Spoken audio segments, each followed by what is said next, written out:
والاخطاء الاملائيه. في ناس فاهمه غلط ان اللغه العاميه هي عباره عن اخطاء املائيه، طبعا لا. وفي فرق في اللغه العربيه الفصحى. اللغه العربيه الفصحى اللي هي بتتمثل فيها بقى انت بترفع الفاعل وبتنصب المفعول به، والكلمات اللي هي يعني لغه عربيه فصحى. انما اللغه العاميه هي اللغه الدارجه اللي احنا بنتكلم بيها. في ناس عندها احتقار شويه للغه العاميه.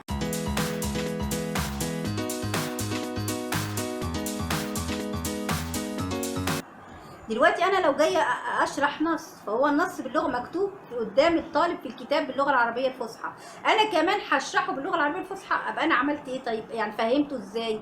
النص وصل له ازاي؟ فانا لازم اكلم الطالب باللغه العاميه اللي هو عارفها وفاهمها. اوكي تمام جدا، تمام جدا، عشان اشرح له النص اللي باللغه العربيه الفصحى. واوكي، او هو النص اللي باللغه العربيه الفصحى اداله الكلمات الجديده، فالكلمات الجديده اللي هي باللغه العربيه الفصحى هو فهمها، بس هفهمها له باللغه العاميه طبعا عشان يفهمها ويستوعبها. انما ان انا نص باللغه العربيه الفصحى وانا كمان هشرحه باللغه العربيه الفصحى، ده هيبقى تكلف يعني يجيب الملل. طب انت عملت ايه؟ ما هو باللغه العربيه الفصحى وانتوا بتشرحوا لي، يعني تشرحوا لي ايه؟ ما انت ما عملتش حاجه كده. النحو بالذات النحو ما ينفعش ان انا اشرحه باللغه العربيه الفصحى. كمان الناس اللي فكرها ان اللغه العاميه دي حاجه يعني مش حلوه. لا، ازاي مش حاجه مش حلوه؟ ما هي برضه لغه. اللغه العاميه دي يعني مثلا العاميه المصريه، العاميه السعوديه، العاميه الليبيه، العاميه الاردنيه، دي اللغه اللي الناس الدارجه بين الناس، دي مش حاجه حقيره يعني ولا حاجه وحشه. انت عارف ان في شعراء برعوا في الشعر العامي، صلاح جاهين، الابنودي، يعني في شعر جميل جدا بيبقى وانت بتستمتع بيه لانه بيبقى قريب جدا منك باللغه العاميه. برضو من أغاني سيد حجاب كان في بداية مسلسل يعني مش فاكرة اسمه، حب أكتبه، الكلمات الجميلة اللي بيقول فيها: ليه يا زمان ما سبتناش أبرية، وواخدنا ليه في طريق ما منوش رجوع، أقصى همومنا يفجر السخرية، وأصفى ضحكة تتوه في بحر الدموع. اللغة العامية ما هياش يعني عار زي ما بعض الناس بتحاول تصور ده يعني. طب لا، يعني لا، اللغة العامية هتقضي على اللغة العربية الفصحى، ولا اللغة العربية الفصحى هتزعل من اللغة العامية.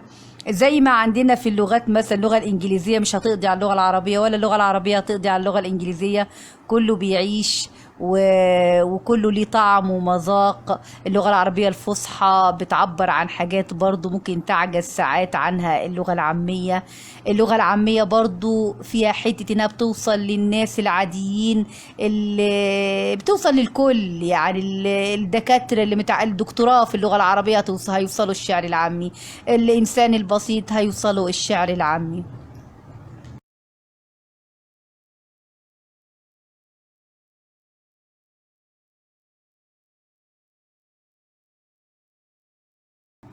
ومن شعراء العامية أيضا الشاعر العظيم سيد حجاب، واللي شعره يعني اتغنى بالذات في مقدمة المسلسلات زي مسلسل الأيام اللي بيحكي قصة طه حسين.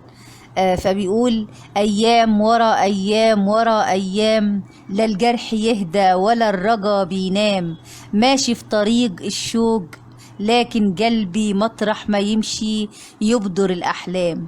العتمة صور والنور بيتوارى، وإيش للفجارة في زمان النوح، ميتة تخطي السور يا نوارة، ويهل عطرك على الخلا ويفوح، ويشدنا لقدام أيام ورا أيام.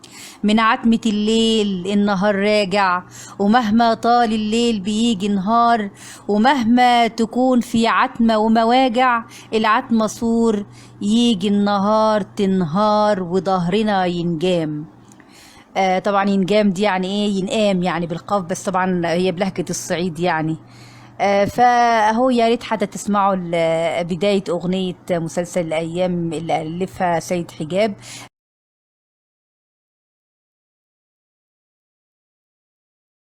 ويا رب يوفق الجميع، ويا رب يكرمكم جميعا. تحياتي لكم جميعا، والسلام عليكم ورحمة الله وبركاته.